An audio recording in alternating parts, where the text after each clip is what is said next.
السلام علیکم ورحمۃ اللہ وبرکاتہ۔ عزیز طلباء، میں ہوں حافظ محمد افضل اور آپ دیکھ رہے ہیں چودھری غلام رسول and since official YouTube channel. پیارے بچوں، آپ کے ثانی کی خاطر یہ لیکچرز ریکارڈ کیے جا رہے ہیں، انہیں توجہ سے سنیے گا۔ آج کا ہمارا لیکچر اس 7th کلاس کی اسلامیات کے تیسرے چیپٹر سے متعلق ہے، اور اس میں یہ دوسرا لیکچر ریکارڈ کروایا جا رہا ہے جو کہ نبی پاک صلی اللہ علیہ وسلم کی غزوات سے متعلق ہے۔ گزشتہ لیکچر میں بھی چھوٹے درجے پہ ہونے والے غزوات بنو قینقاع اور بنو قریظہ کے ساتھ، اور اب بڑے درجے پہ ہونے والے غزوات سے متعلق آپ کو آگاہی فراہم کی جائے گی۔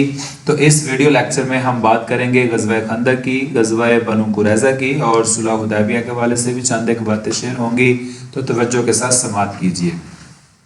جیسا کہ میں نے پچھلے لیکچر میں کہا کہ تیسرا چیپٹر اصل میں تاریخ اسلام ہے، اور تاریخ گزرے ہوئے حالات و واقعات کو بیان کرنے کا نام ہے۔ تو اس حوالے سے اب یہ جاننے کی کوشش کیجئے کہ آخر غزوہ خندق پیش کیوں آیا۔ پیارے بچوں، نبی پاک صلی اللہ علیہ وسلم 13 سال مکہ مکرمہ میں بسر کرنے کے بعد مدینہ منورہ تشریف لے آئے۔ مدینہ منورہ تشریف لانے کے بعد دوسرے ہی سال غزوہ بدر رونما ہو گیا کفار کی سازشوں کے باعث۔ ان کو شکست ہوئی، وہ غصے میں اگلے سال پھر 3 ہجری میں غزوہ احد چھیڑ بیٹھے۔ غزوہ احد میں بھی ان کو بدترین شکست کا سامنا کرنا پڑا۔ قریش تو واپس چلے گئے، لیکن اگلے سال 3 4 ہجری میں جو مدینہ کے اندر یہود آباد تھے، انہوں نے طرح طرح سے مسلمانوں کو تنگ کرنا شروع کر دیا۔ اب کی بار غزوہ احد کے بعد قریش، یہود، منافقین اور عرب کے دیگر قبائل کے درمیان ایک معاہدہ طے پایا کہ وہ مل کر اسلام کو ختم کر دیں۔ دراصل اس غزوہ کا نام ہے غزوہ احزاب، چونکہ اس غزوہ میں، اس جنگ میں خندق کھودی گئی تھی۔ خندق کہتے ہیں کھائی کو، گہری کھائی کو، تو اس مناسبت سے غزوہ احزاب کو غزوہ خندق کہہ کے بھی پکارا جاتا ہے، جو کہ 5 ہجری میں پیش آیا۔ پیارے بچوں، غزوہ خندق کے وقت خندق کی کھدائی میں رسول اللہ صلی اللہ علیہ وسلم نے بھی دوسرے لوگوں کی طرح کام کیا۔ خندق کی کھدائی کے دوران میں سب صحابہ نے جو شکروں سے کام کیا۔ 20 دن میں یہ خندق مکمل ہو گئی، جو تقریباً 5 کلومیٹر لمبی تھی اور 5 ہاتھ گہری تھی۔ چوڑی اتنی تھی کہ ایک گھڑ سوار چھلانگ لگا کر بھی پار نہ کر سکتا تھا۔ خندق کی کھدائی کے دوران میں اللہ تعالیٰ کی طرف سے نبی کریم صلی اللہ علیہ وسلم کو دنیا کی بڑی بڑی سلطنتوں کے اسلام میں داخل ہونے کی پیشن گوئی بھی عطا فرما دی گئی تھی۔ غزوہ خندق میں مسلمان مجاہدین کی تعداد تقریباً 3000 تھی، اور ان کے پاس جنگی ساز و سامان کی بھی شدید قلت تھی۔ اس غزوے میں مسلمانوں کے پاس خوراک کی بھی قلت تھی۔ یہ وہی غزوہ ہے جس میں نبی کریم صلی اللہ علیہ وسلم نے بھوک کی وجہ سے پیٹ پر پتھر باندھے تھے۔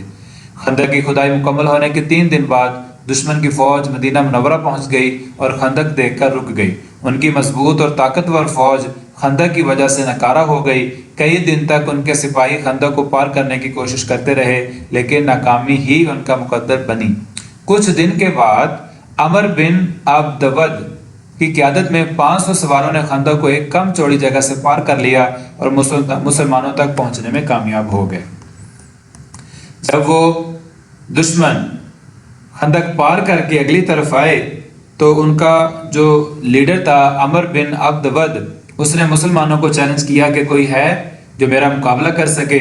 تو حضرت علی رضی اللہ تعالیٰ عنہ نے حضور صلی اللہ علیہ وسلم سے اجازت طلب کی اور اس کے سامنے آ گئے۔ عمر بن عبدود نے حضرت علی سے دریافت کیا، تم کون ہو؟ حضرت علی نے فرمایا، میں علی بن ابی طالب ہوں۔ وہ کہنے لگا، آپ جائیے، آپ میرے بھتیجے لگتے ہیں، میں تم سے نہیں لڑنا چاہتا۔ لیکن حضرت علی رضی اللہ تعالیٰ عنہ نے جرت مندانہ انداز میں کہا کہ میں تم سے لڑنا چاہتا ہوں۔ اس قدر بے باکی کو دیکھ کے عمر بن عبدود کو غصہ آ گیا اور اس نے لڑنے کا ارادہ کر لیا۔ تو جیسے ہی حضرت علی رضی اللہ تعالیٰ عنہ نے اس عمر بن عبدود سے لڑائی شروع کی اور اس نے وار کیا، حضرت علی نے دفاع کیا۔ پھر جب حضرت علی رضی اللہ تعالیٰ عنہ نے وار کیا تو اس عمر بن عبدود کو جہنم واصل کر دیا۔ اس شاندار فتح پر مسلمانوں نے اللہ اکبر کا نعرہ لگایا۔ باقی جو اس پہلوان کے ساتھ آئے تھے وہ ڈر کے مارے میدان چھوڑ کے بھاگ گئے۔ یوں مسلمان اس غزوہ کے اندر کامیاب ہو گئے۔ پیارے بچوں، غزوہ خندق کے فوائد کیا حاصل ہوئے، ذرا وہ بھی سماعت کر لیجئے۔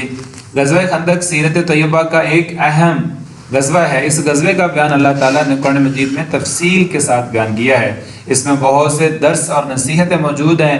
مشورہ کرنا چاہیے، تدبیر یعنی پلاننگ ہونی چاہیے، عزم یعنی پکا ارادہ ظاہر کرنا چاہیے، پھر ثابت قدمی کا مظاہرہ کرنا چاہیے۔ اطاعت رسول صلی اللہ علیہ وسلم اور جذبہ جہاد وہ عناصر ہیں جنہوں نے مسلمانوں کو اس غزوہ میں شاندار فتح سے ہمکنار کیا۔